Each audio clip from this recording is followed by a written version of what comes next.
Hablar de Wes Anderson es hablar de un estilo inconfundible. Sus películas no se parecen a las de otros autores. Quienes lo siguen lo hacen casi con devoción. Sus encuadres simétricos, la dirección de arte meticulosa, la fotografía de tonos pastel y esa mezcla de nostalgia con mundos imaginarios. Todo eso ya no solo es una firma, es una marca registrada.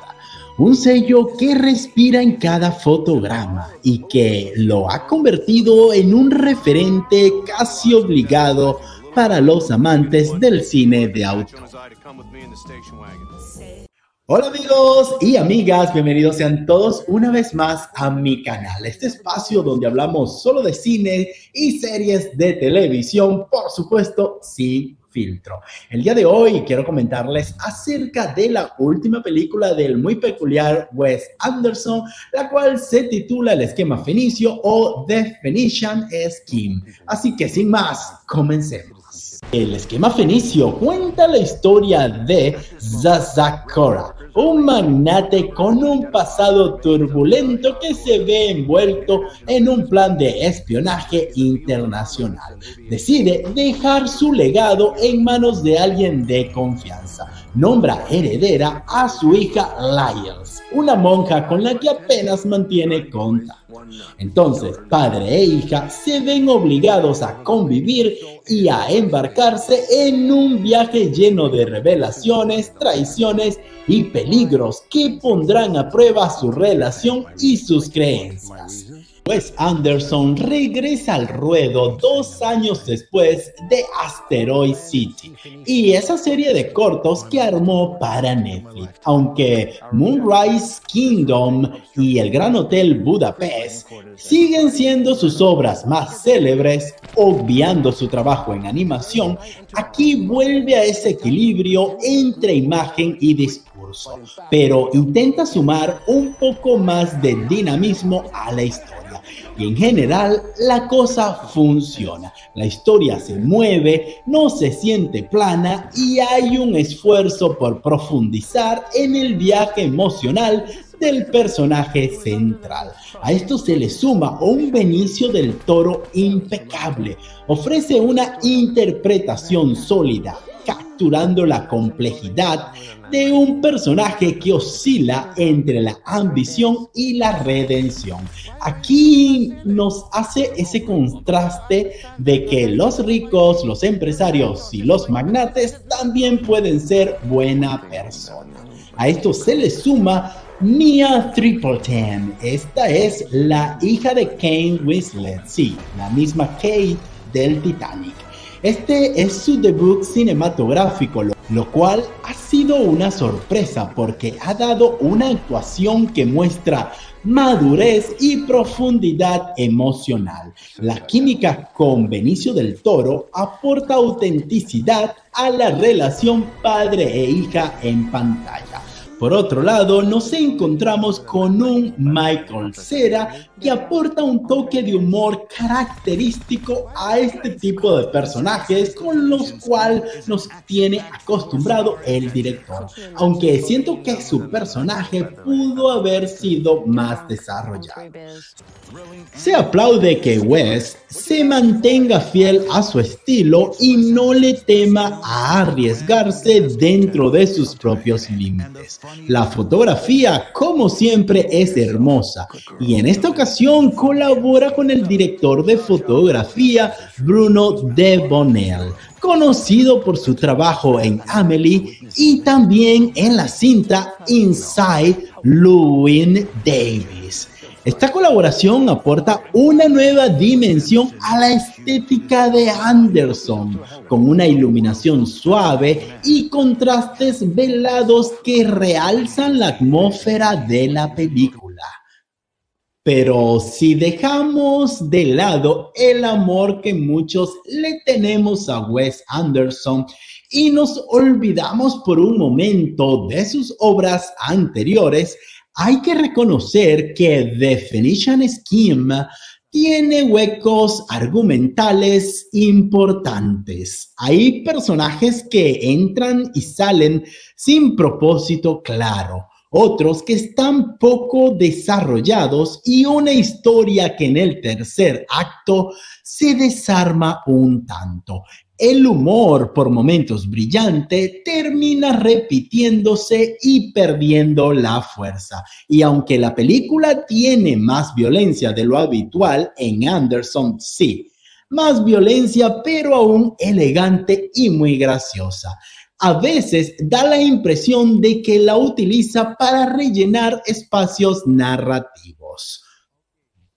Si bien la historia tiene un buen argumento, con el pasar de los minutos tiende a ser débil. Pareciera que la historia está al servicio del estilo. Y esto es un error porque se debió haber construido ambas a la par. Por otro lado, también pareciese que el director quiere salirse de su zona de confort, pero termina regresando, porque teniendo tantos personajes con muy poco tiempo en pantalla, evita el desarrollo y la conclusión de cada uno de ellos. Al contrario, siento que los caricaturiza. Por otro lado, el personaje de Benedict Cumberbatch ha sido para mí una decepción. Es un personaje que se empieza a mencionar y tiene una referencia dentro de la película que le da un peso fuerte. Cuando aparece, no dura mucho tiempo en pantalla y la evolución del mismo termina diluyéndose. La película explora temas como la redención, la ambición desmedida y las relaciones familiares. Aunque mantiene la estructura narrativa lineal, la trama puede resultar un tanto confusa y que ciertos personajes carecen de la profundidad al borde de lo caricaturesco. Muchos creadores de contenido, sí, Christoph, es contigo, suelen poner la lupa sobre otros directores, como el caso de Greta Gerwig.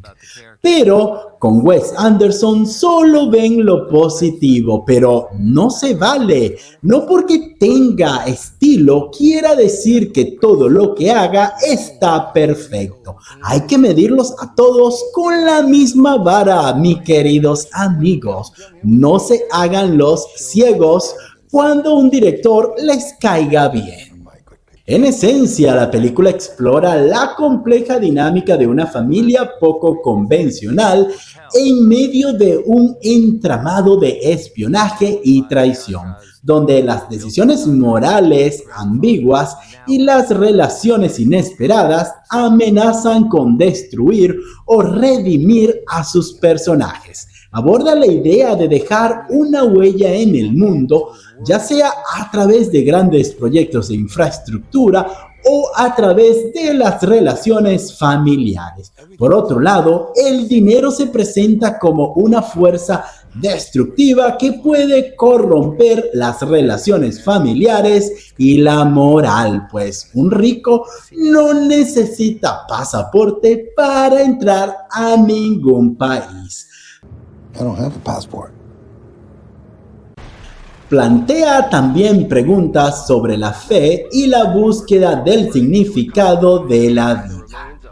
En lo personal, considero que The Phoenician Scheme no es la mejor película de Wes Anderson. Por supuesto, tampoco es la peor. Digamos que está ok. ¿Se deja ver? Sí. ¿Es hermosa? Sí. ¿Es entretenida? Sí. Pero tiene problemas con la narrativa y el director está un poco encasillado y se mantiene en su zona de confort. Yo le daría un 7 sobre 10, bastante sólido. Es una película que tiene su mérito y debe ser reconocida como tal. ¿Y tú qué opinas? ¿Te gustó la película? ¿Piensas que Wes Anderson está un tanto reiterativo o sigue siendo el mismo genio de siempre? Por supuesto, no olvides de regalarme un like, comparte este contenido con amigos cinéfilos y suscríbete a este canal para más contenido como este. Me estarías ayudando a crecer juntos en este gran camino del cine y las series de televisión. Y al final, el estilo no siempre debe estar por encima de la historia. Y hasta los directores con un sello fuerte tienen que salir de verdad de su zona de confort si quieren seguir sorprendiendo a su audiencia, porque la forma sin mucho fondo, por más bonita y particular que sea, termina algo vacía. Nos vemos en el próximo video. Bye.